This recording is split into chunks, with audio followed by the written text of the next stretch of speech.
Aloha and welcome to everybody, whether you're here in person or joining us online. We're glad you're here tonight. Hi, Amy.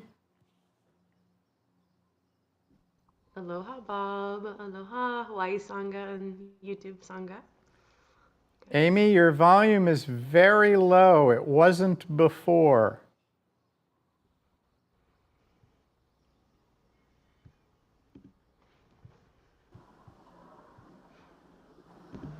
How's that sound?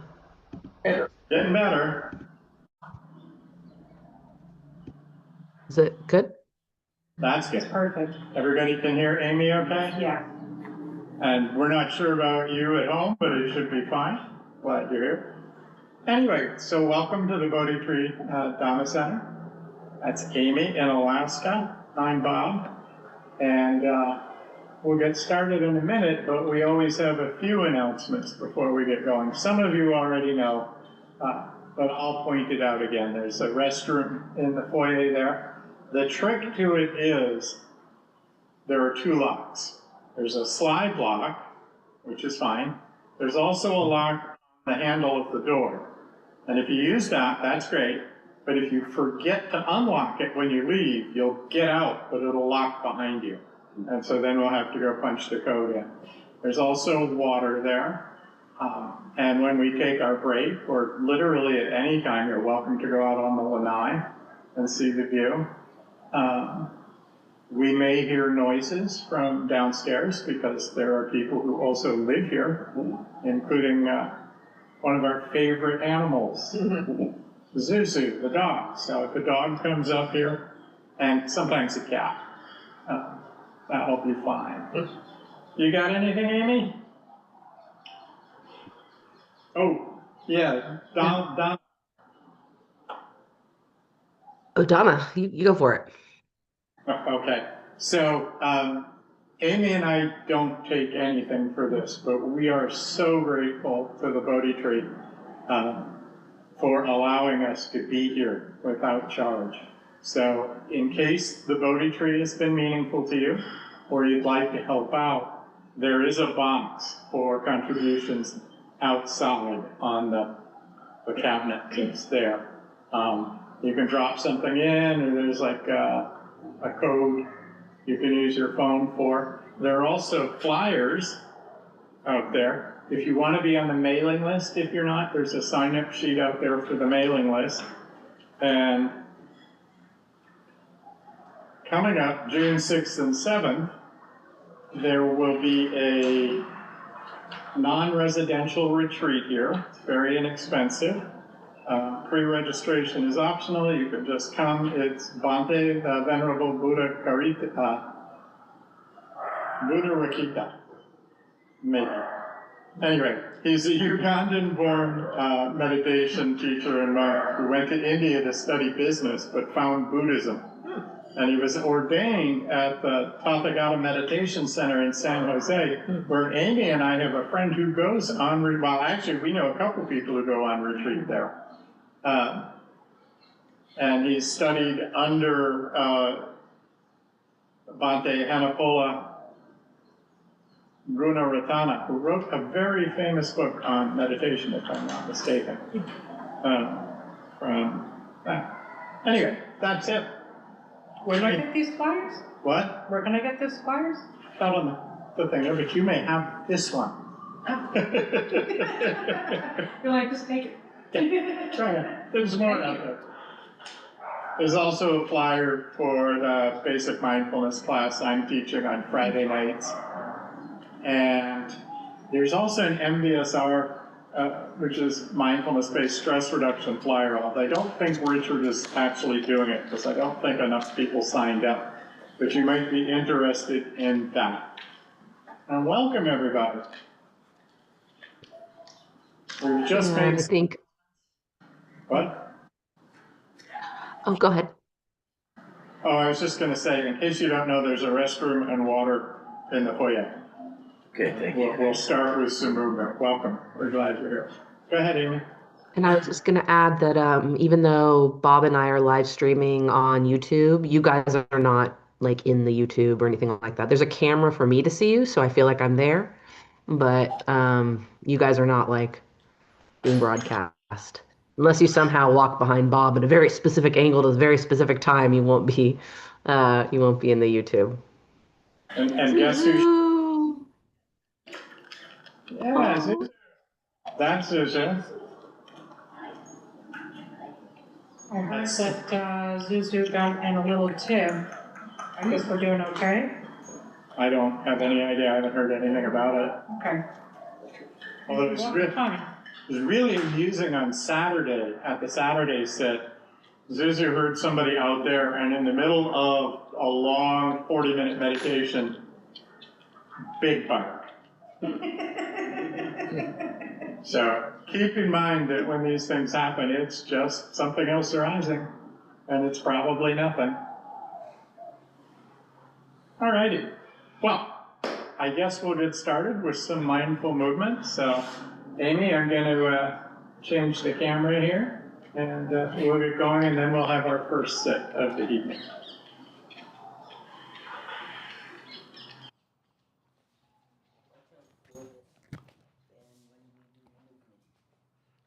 Yeah. So, You're very tall, he's saying. yeah. Do not stand under the fan. Yeah. And you want to give yourself room. Oop, let me make sure I've got the right microphone on here. Yep. All right. So let's start by simply standing with our feet perhaps shoulder width or hip width apart, our knees nice and loose, and perhaps, if you think about it, putting a little more weight on the front of your foot, like 60% or 55% on the ball of your foot, and a little less on our heels, so that we're just loose. Allow our arms to dangle. If you like, you can even imagine, this is how my Tai Chi teacher always says, imagine you have an egg in there so that your arms are just a little bit out and not forced down. And let's just stand here till, 9 o'clock or so. I don't close my eyes when I do standing, but I do keep them about half focused, perhaps down about 10 feet in front of me, simply because I don't want to lose my balance. So if there's any issue, the other thing I need to say, if any of this is painful or uncomfortable, do not do it, right? Do not injure yourself. Just do as much as you can. All right, so let's just start with a nice deep breath.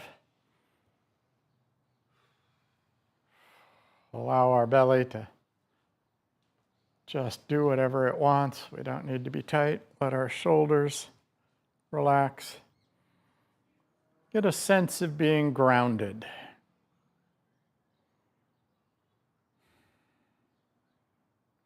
Tonight we're going to keep it really easy. No tough yoga poses or anything. Let's just start by shaking our hands a little. Just allowing them to be free. And a little more. Moving it up into our arms and our elbows and our shoulders and our whole body.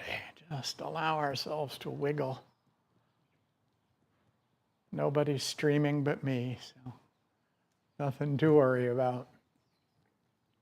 Just really get loose. Can move our feet. All right, and slow down. And come back to our resting position. We'll do another 3 hours of standing.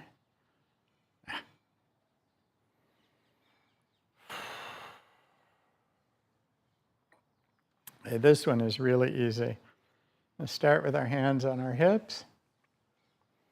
Our knees are slightly bent. And again, if this is at all uncomfortable or you lose your balance, be careful. What we're going to do is breathe in and stand on our tippy toes. And exhale and down, and see if you can rock back a little on your heels so that we can move our toes. So in and out. In and and out. I want to make sure we don't lose our balance. In and out. 2 more times. In and out. In and out. All right, that's standing relatively straight. Form our hands up. Put them over our kidneys, pushing our hips out. And we're going to do the same thing. This time sort of in an arch backwards. And again, if it's uncomfortable, don't do it. So in. But note the difference in the feeling. Out. In and out. In and out. 2 more times. In.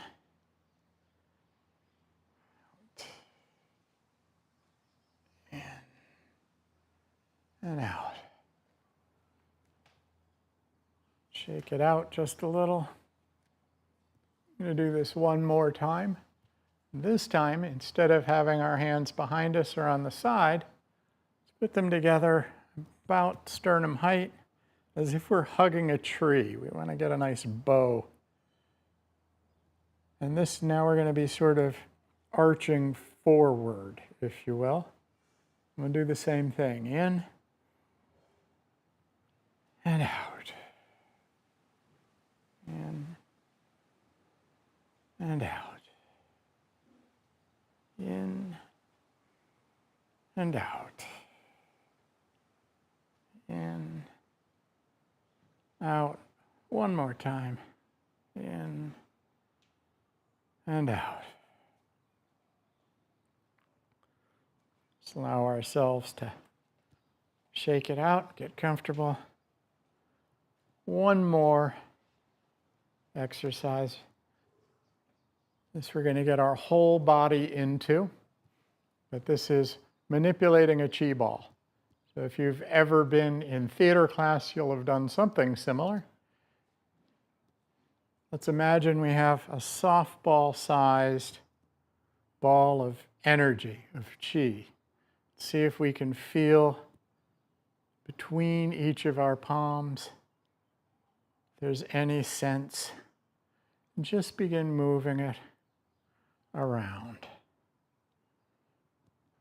Just like those guys in the Marvel movies, Doctor Strange. We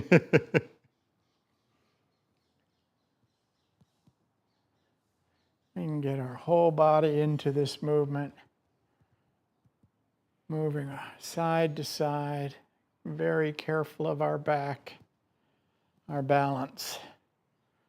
And now as we do this, go ahead and open it up a little.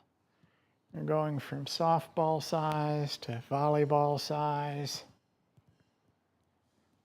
Just allowing our whole body to move, our shoulders, our legs, our hips, a little bigger until it's really, really big.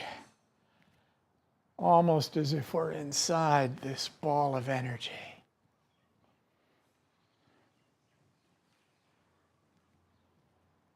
All right. And now bring it again a little smaller. Slowly, we don't have to hurry.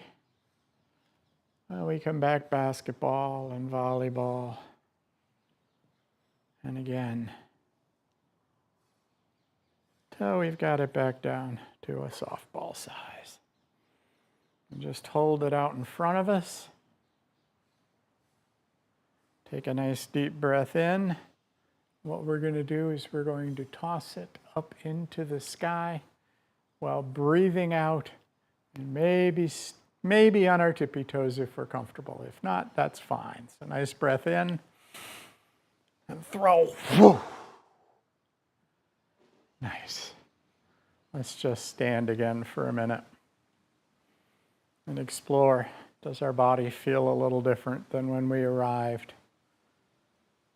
Any tingling, movement of the energy. And when we're comfortable, let's make our way mindfully to our seat for our first sitting.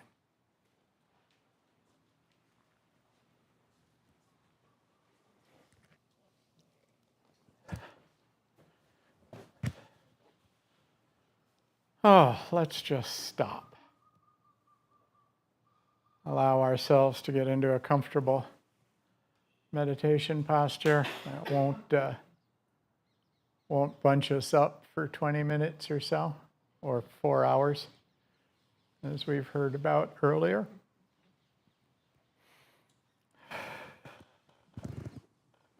See if I can get the bell to ring here and online all at the same time.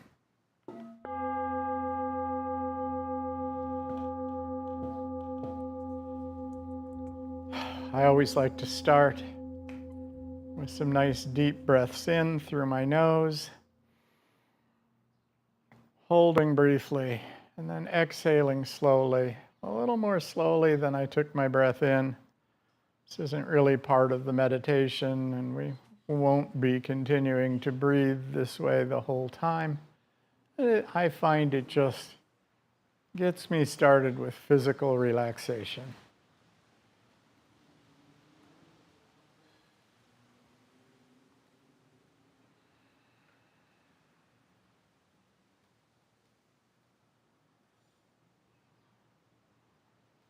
Just coming to a stop.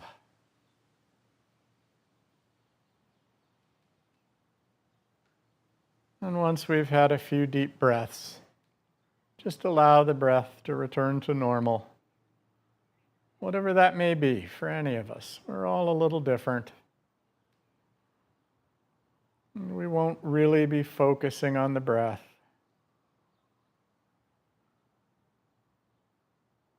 But as we allow it to return to normal, let's simply sit and know we're sitting. Just be aware of all the sensations involved in sitting. A sense of weight, connection with the earth through our feet or our ankles and our sits bones. The breeze, the sounds around us.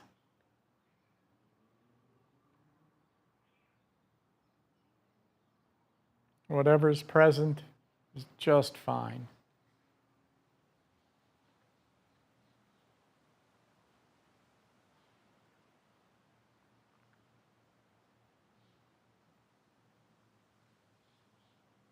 Allow our awareness to settle into our body,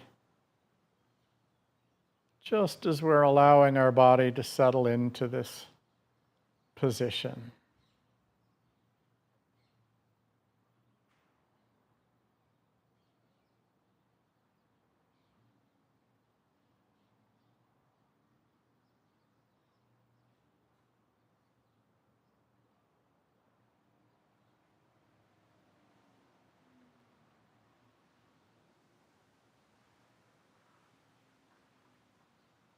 Just resting, softening.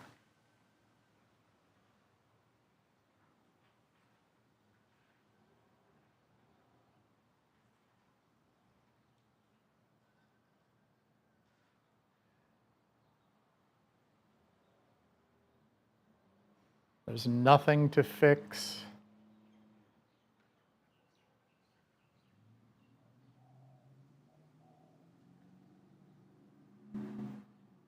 There's nothing really to do, nowhere we need to go, and nobody we need to be right now.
Whatever arises is welcome.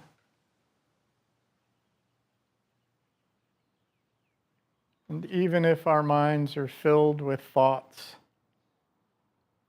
we can simply marvel and go, my mind is filled with thoughts.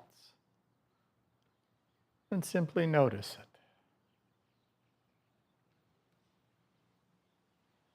If we are caught up, just return to sitting, knowing we're sitting.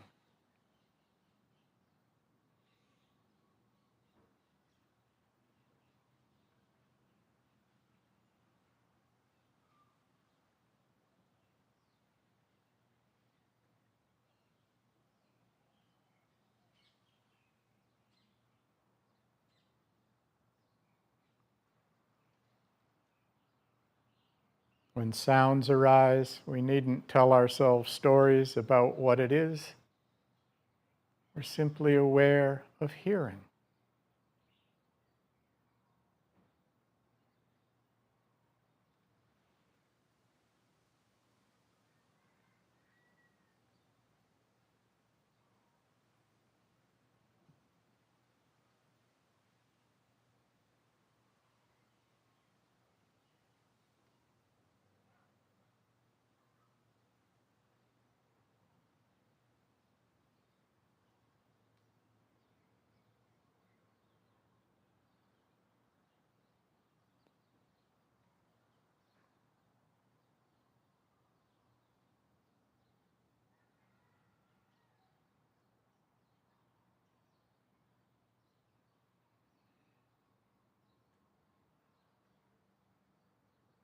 If we notice discomfort in our position, we absolutely can move. Just do it mindfully, if at all possible.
If something calls out for attention,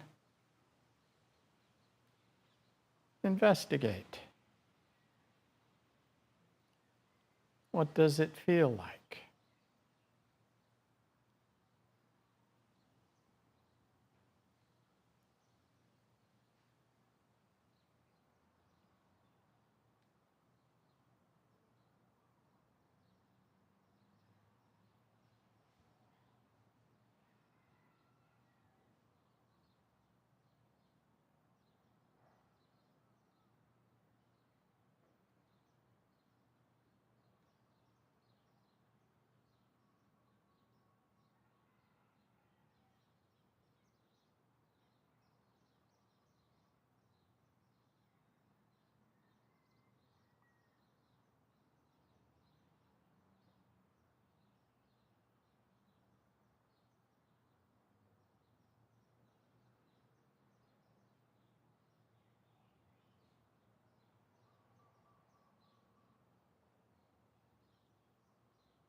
simply resting, softening.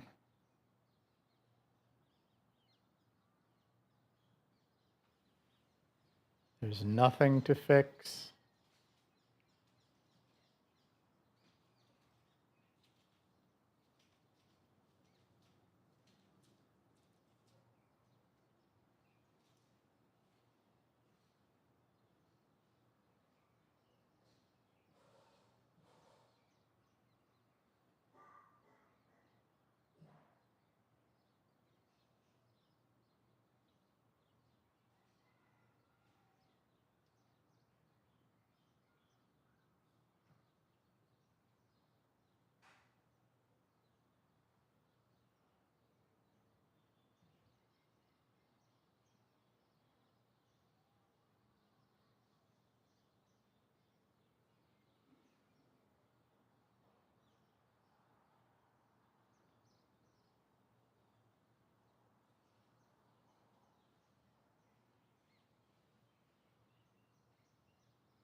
We might allow our awareness to open further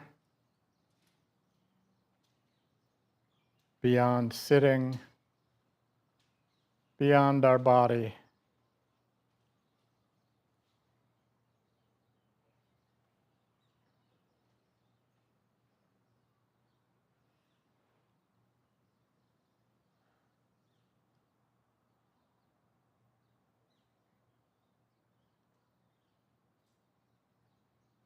Allowing ourselves to be aware of all the space around us in this room.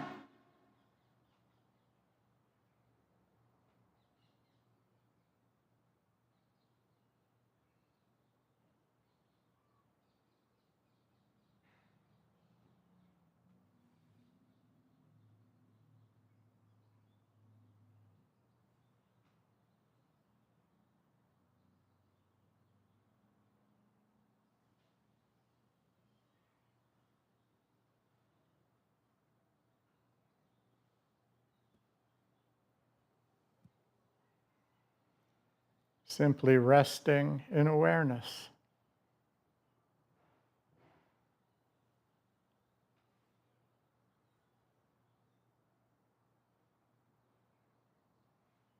If we notice we're distracted, smile. That's the point, to notice.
We might be curious, what am I feeling? What sensations are present?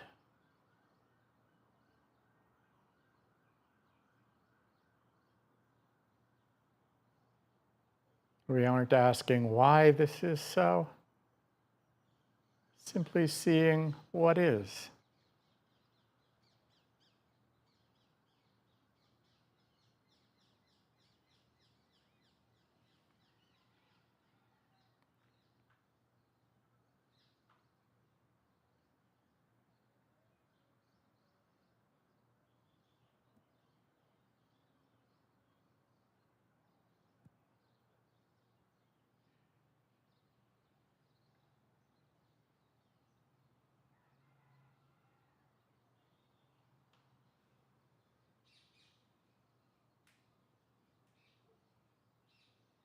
Allowing ourselves to rest, to soften.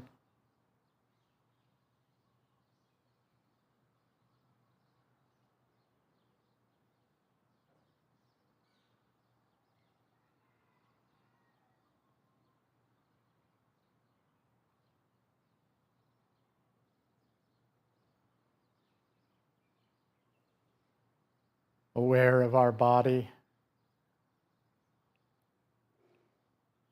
of the sounds around us, breezes, our connection with the earth, all present, all arising in the same place, all in awareness, all welcome, all guests at this party.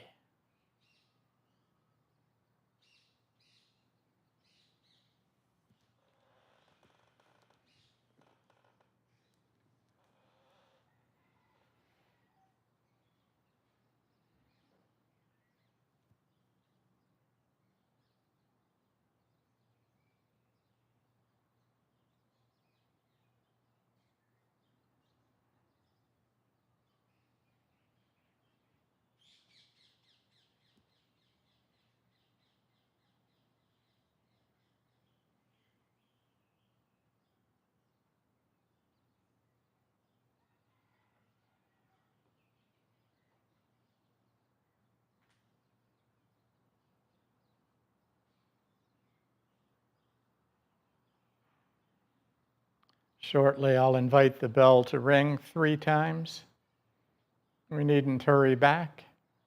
Just allow the sound to arise, along with all the other sensations and thoughts and sounds.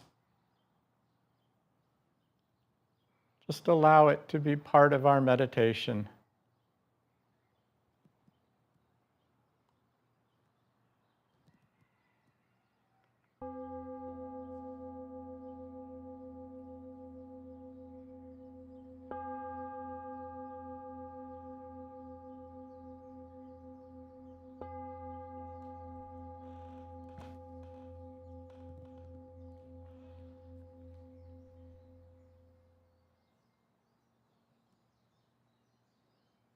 Thank you for practicing with me.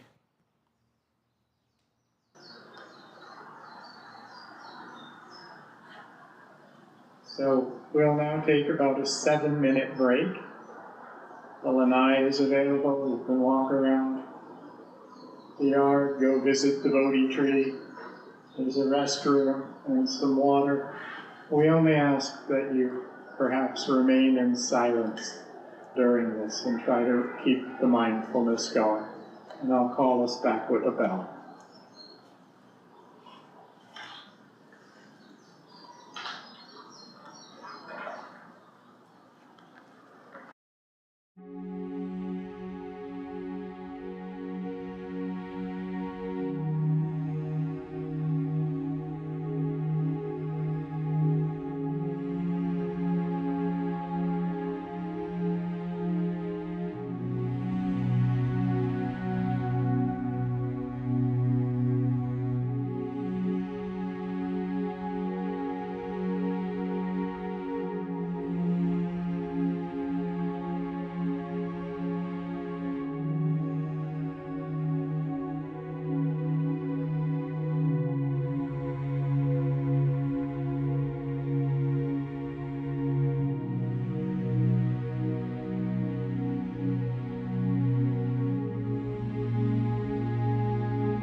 of the evening where I get to turn it over to my friend and co-teacher, Amy. So Amy, I am going to do that now, maybe.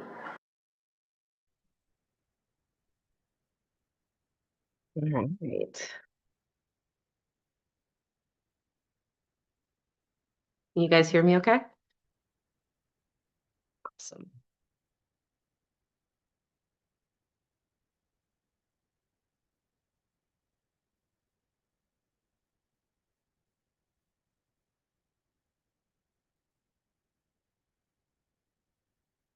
I'm going to start with a poem by Erin Hansen. At the end of this wild life, I hope it said I deeply knew it. I built a home inside my soul and let the winds of change blow through it. And that when heartbreak showed up knocking, I brought it in out of the rain and set it gently by the fire and let the warmth soften that pain. That I learned when to leave the front light on and when to lock the door. I planted memories that bloom, though I can't tend to them anymore. That I met each and every person to the depths I was able, and that everyone I cared for knew they had a seat at my table. I hope they speak of my success, not what was gained or how life dealt it, but what I told this world I loved, and it really truly felt it.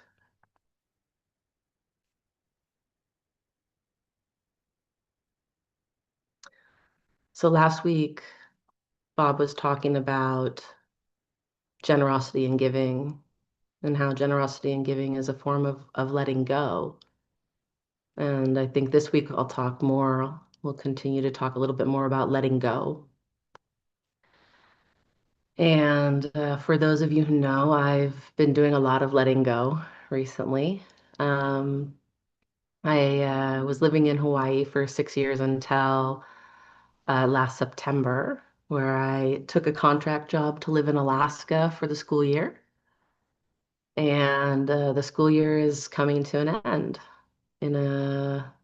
Next Thursday, I'll be on a plane back to Hawaii, where I will be for a week or two.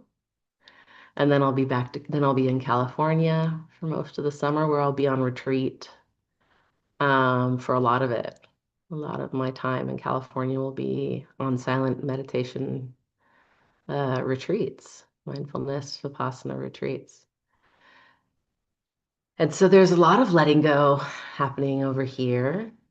And it was interesting to see that in the Pali, in the texts, ancient texts of the Buddha, there's a lot of different words for letting go.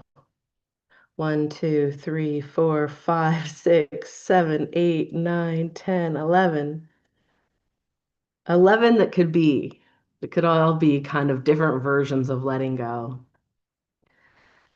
There's nakama, which is renunciation, which is like to turn away from compulsive grasping and like addiction. I'm not going to read all these, by the way. There's Visaga, which is relinquishment or release, letting something fall from the hand, like surrendering, unclenching. There's Nibbada, which is disenchantment. It's seeing through the illusion, the glamour of clarity, of craving. There's so many different ones. Let's see, Nesarana is to escape or exit. This was like a feeling of relief, finding way out of suffering. And then the ones that Bob was referring to last week is Kaga, generosity or giving up, like releasing possessiveness through giving, open-heartedness. It's amazing. There's so many different terms for letting go. I was really surprised, but I'm not surprised because we're always like letting go in different ways, right? Um, for me, as I pack, there's letting go, right? There's like, what am I going to take with me and what am I going to let go of? Um, and there's certain clingings whenever I'm eating, there's certain places where we're pausing to decide if we're going to have more or less, where we're going to let go. And with my students, these students that I've worked with here, high schoolers and middle schoolers, um, you know, I have a place of I have love for these kids. You know, maybe I just spent 8 months with them. Um, but this was 8 months of their lives. You know, some of them are 11, other ones are 18. 8 months is kind of a long time for those little ones. And I've been preparing them from the start. I don't like the idea of abandoning anyone, you know. So from the start, I've been like, this is only going to be a 1 year contract for me, 1 school year contract for me. I'm gonna move on to other places after that. And even though I've prepared them, each time I'm saying goodbye, I feel it with them. I feel my sadness for saying goodbye to them, letting go. And I feel theirs too, in different ways. Some students kind of act a little tougher, like, you know, that part of us that kind of wants to push away those feelings. I don't know if you've ever experienced that when you're letting go. Like, I didn't actually care. I don't need people. It's fine. You know, they do a little bit of that, and I kind of like try to make space for that. You know, even if parts of them are coming out in that way, it doesn't mean it didn't matter. In fact, it might mean it mattered even more. And then there's, yeah, just these so many different humans, you know. And it's amazing there how many people struggle with teenagers and middle schoolers. You know, I mean, I'm not surprised. If you have any here, if anybody, I don't know if anybody in this room has teenagers or had teenagers or preteens, middle schoolers, they're tricky. They're tricky. And I don't know if any of you in this room remember what it was like to be a teenager, a high schooler, or a middle schooler. I'm pretty sure it was tricky for you too. I'm just guessing. It was tricky for me. And yeah, there's a lot of feelings, I think, at that time of not feeling seen. And so when I was with them throughout the year and when I'm with them now, as we're doing this letting go together, I try to show up with a lot of presence, this practice, to slow down and just, I feel their awkwardness and it can stir me up into my awkwardness. And sometimes it's not, it's just okay. Sometimes it's okay that it's not okay too. Um, yeah. Try to show up with presence, and then I try to show up with what we call in Buddhism the Brahma Viharas. I show up with loving kindness, compassion, and equanimity, and even moments of mudita, which is vicarious joy. But a lot of compassion and equanimity, and yeah, loving kindness. It's the intention, anyways. And so I've been trying to craft kind of like what I wish I could say to them. Say goodbye. I don't know if I'll ever truly say this to them, but I hope they felt it. So I wrote something here for them, for you all.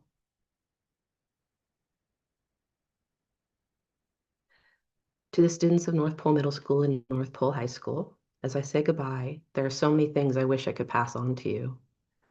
I hope you leave knowing that I believed in your goodness, even on the days you struggled to believe in it yourself. I hope you remember that people can grow. Brains grow, hearts grow, patterns grow. Pain softens, shame loosens. We're not fixed creatures. I hope you find spaces where you can be fully yourselves, not just the polished versions, not just the versions doing well, but the awkward, grieving, joyful, confused, goofy, brilliant, messy versions too. There are many selves inside of us, parts that protect, parts that panic, parts of us that perform, that numb out, parts that just want to be loved, chosen, safe, and understood. And underneath all the performances and the protection, we're often far more alike than different. We all carry fear, hope, loneliness, love, insecurity, tenderness, and ridiculous senses of humor. I hope you learn that you do not have to earn love by being perfect, successful, attractive, productive, athletic, agreeable, or endlessly fine. You are worthy of care and belonging because you are human. I hope life gives you moments of awe and stillness, moments where you suddenly realize that being alive is strange and heartbreaking and beautiful all at once. I hope you find people who let you breathe easier, people who make you feel more like yourself and not less, because we're not meant to do this alone. Also, no one can walk the path for you. Both are true. I hope you learn to become a safe person for yourselves, to speak to yourselves with compassion instead of cruelty. Self-hatred may feel motivating for a moment, but compassion changes people more deeply. You will make mistakes, so many mistakes, not because you're broken, but because all of us are shaped by causes and conditions, by biology, family, culture, grief, stress, fear, love, loneliness, luck, and everything that has touched our lives. And still we grow. Still we can repair. Still we can begin again. The world will often tell you you're not enough, that peace lives in achievement, status, appearance, money, followers, productivity, or whatever else someone is trying to sell you next. But there are other ways to live. There's meaning in friendship, laughter, honesty, meaning in movement and music, paying attention in sunsets and long conversations and caring for each other. There's meaning standing under trees, on mountains and oceans. Some of the most important things in our life are quiet. Most of all, I hope you learn to trust your unfolding, even when life feels messy and nonlinear. I hope somewhere along the way you felt my care for you. I hope you know that being your counselor has shaped me too. Thank you for letting me witness pieces of your stories, your humor, your courage, your chaos, your vulnerability, your resilience, and your becoming. Thank you for showing me your many selves.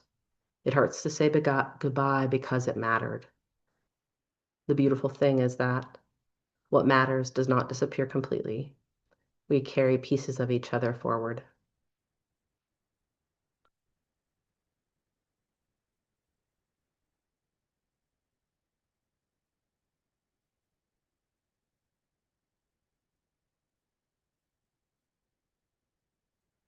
I wanted to use the Maya Angelou quote here.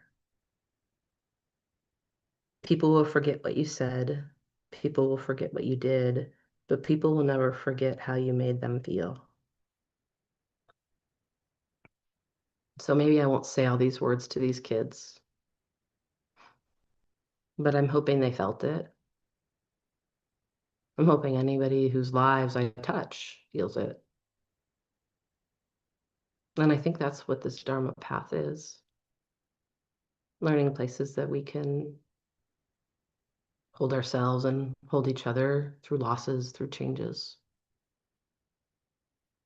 through what's difficult, what's wonderful, what's confusing.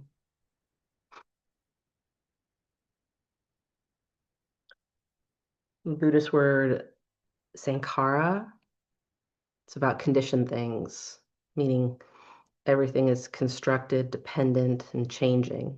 Bodies, emotions, relationships, schools, identities, seasons, institutions, even feelings and chapters of life. These are all conditioned things, meaning they all change. And there's a translation of what is said to be some of the final recorded words of the Buddha before his death. All conditioned things are impermanent. Strive on with diligence. So I'm in a big chapter of my life that's about letting go. I'm holding space for my letting go and all the feelings I have around it imperfectly. I'm also holding space for those whose lives and mine intersected. So I'm letting go. And I think we're always holding space for letting go with ourselves and each other in different ways, small moments and large. On that note, maybe we can move our bodies just a tiny bit for the next 60 seconds, and then we'll go ahead and sit.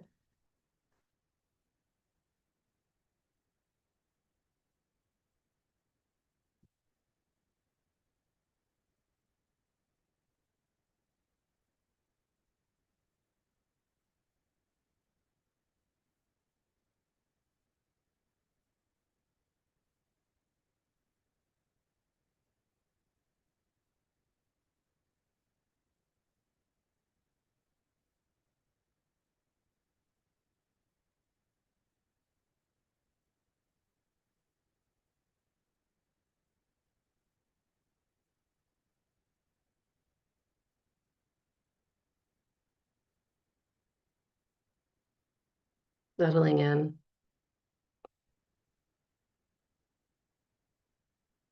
And we're letting go of the words.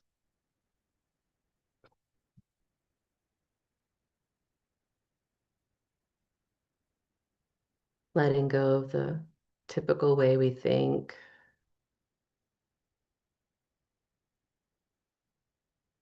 Coming into here and now.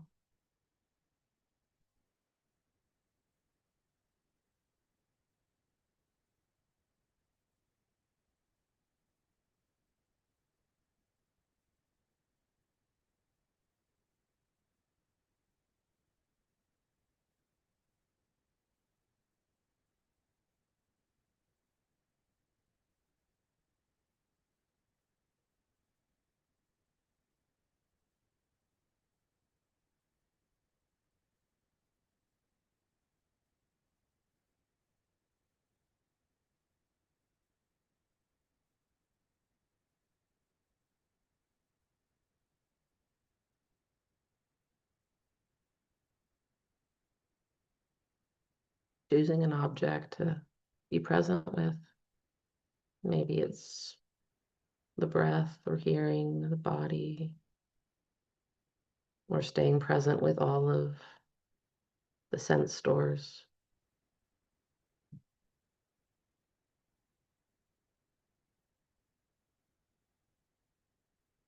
Letting go time and time again into this moment.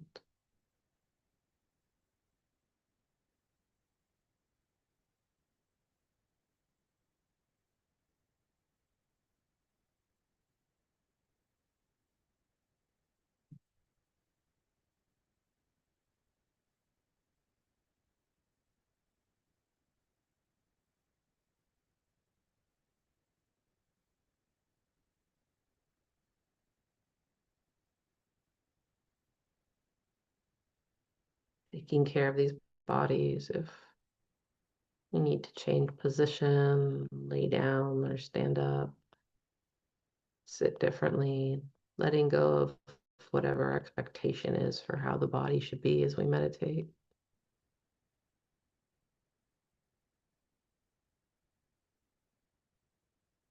And inviting stillness if it's available.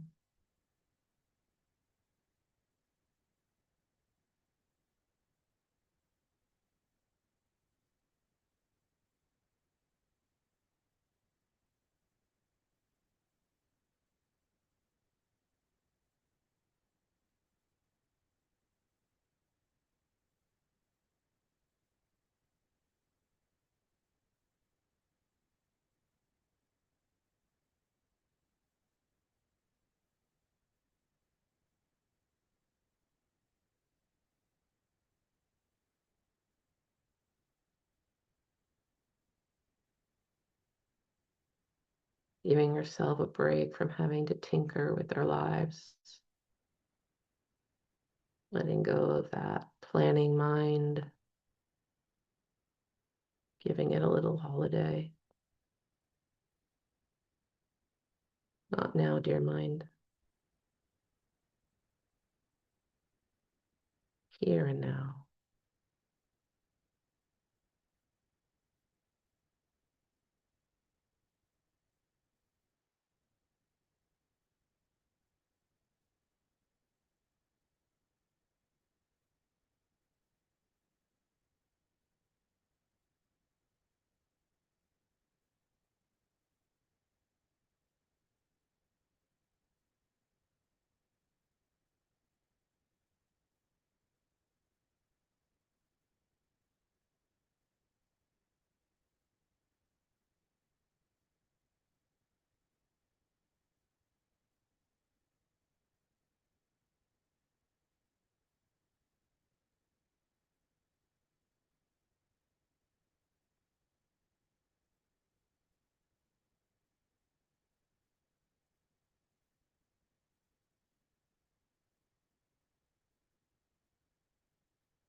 Can we love on? Can we be present with the parts of us that can feel like teenagers, middle schoolers?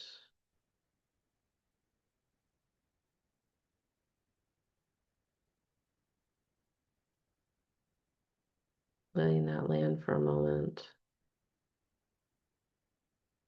And then letting it go. Just here and now.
Can't force letting go. You have to invite it in.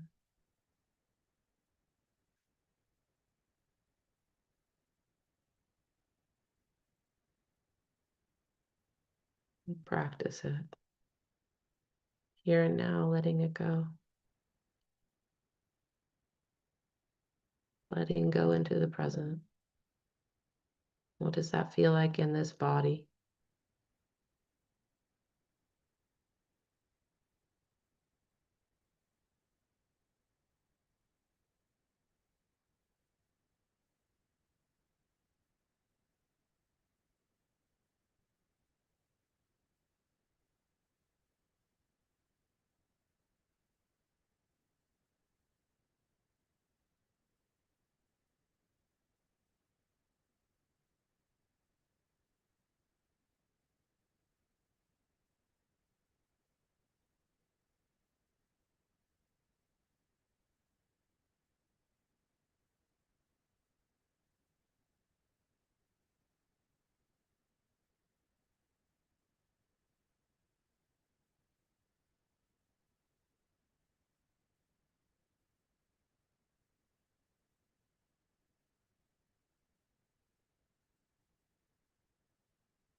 Or something sticky comes into the mind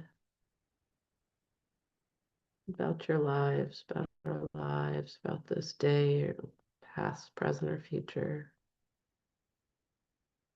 Can we see it? Let it go and put it down for now. We'll come back to you. For now, we let go into this moment.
If there's something in this life you've been holding on to, struggling to let go of,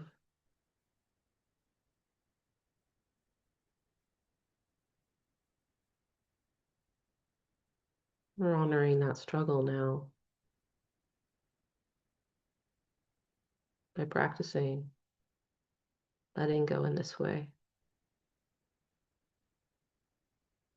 into the moment here and now.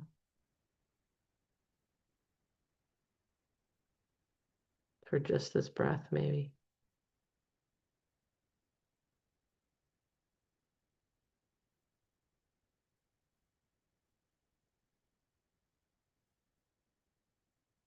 Even for the moment of a heartbeat.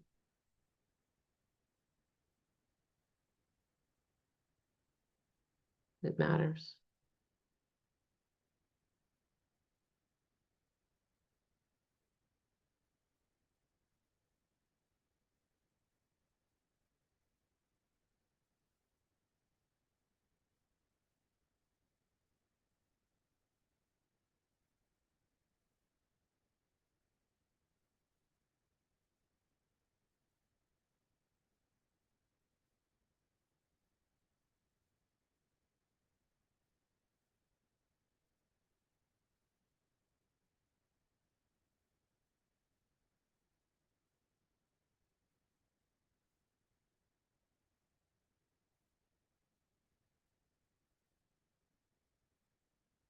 If there's a thought pattern, a wanting for something in this moment to be different,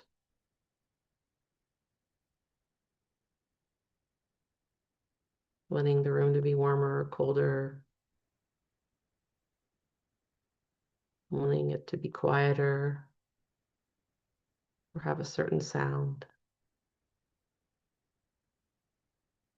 wanting the body to feel a certain way,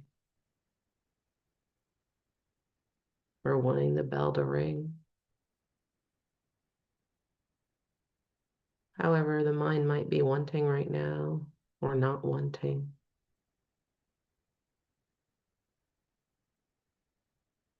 And we acknowledge that. See if we can let go into the breath or the sensations of the body, where it's soft.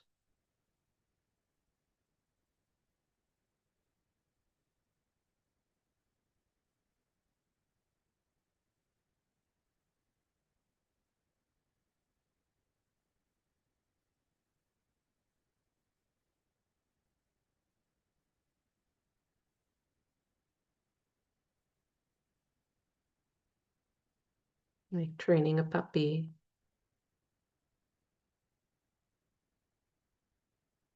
softening and returning takes patience. Letting go takes patience.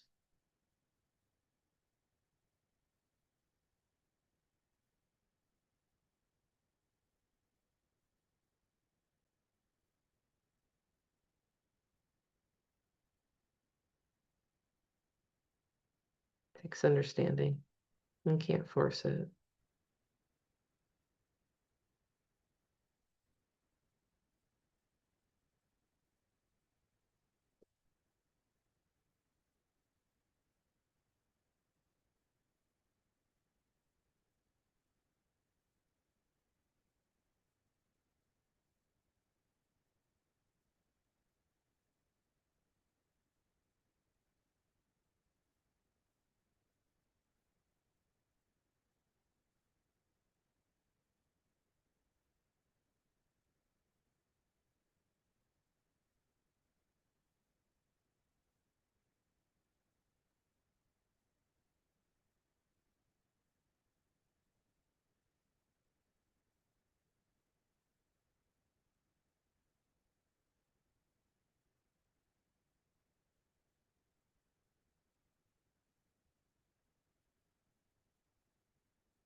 For the last 3 minutes of this sit, is it possible to send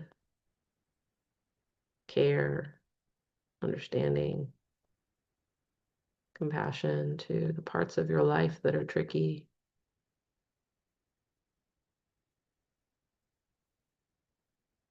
The parts of your humanness that can be like a middle schooler or high schooler.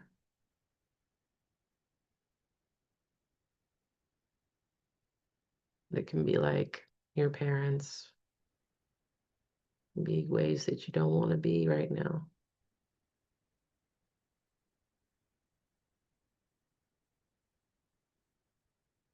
I think those parts of you, I think those parts of all of us, they want to be better. They want to be happy. But life is tricky, so can we send them care? And if that's not available, can you imagine that care coming from beautiful Hawaii, this island, or somewhere on YouTube that, for those on YouTube that feel a space of care, or coming from Buddha, coming from Kuan Yin, coming from each other and myself.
I'll close with an Irish blessing that I adjust a little for this setting for my heart. May the road rise to meet you. May the wind always be at your back. May the sun shine warm upon your face. The rain fall soft upon your fields. And until we meet again, May the Dharma, or may this moment hold you in the palm of your hand.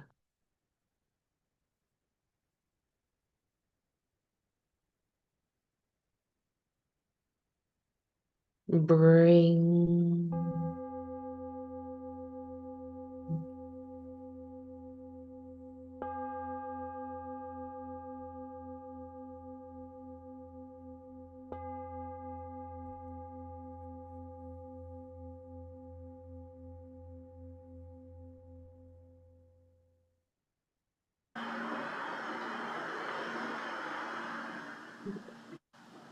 Thanks, Amy. Oh, it makes hearts. And thank you for joining us online. We'll be signing off, but everybody's welcome to stay for a few more minutes. We'll have questions and answers and any reflections. But if you've joined us online, thank you. We'll see you again next week.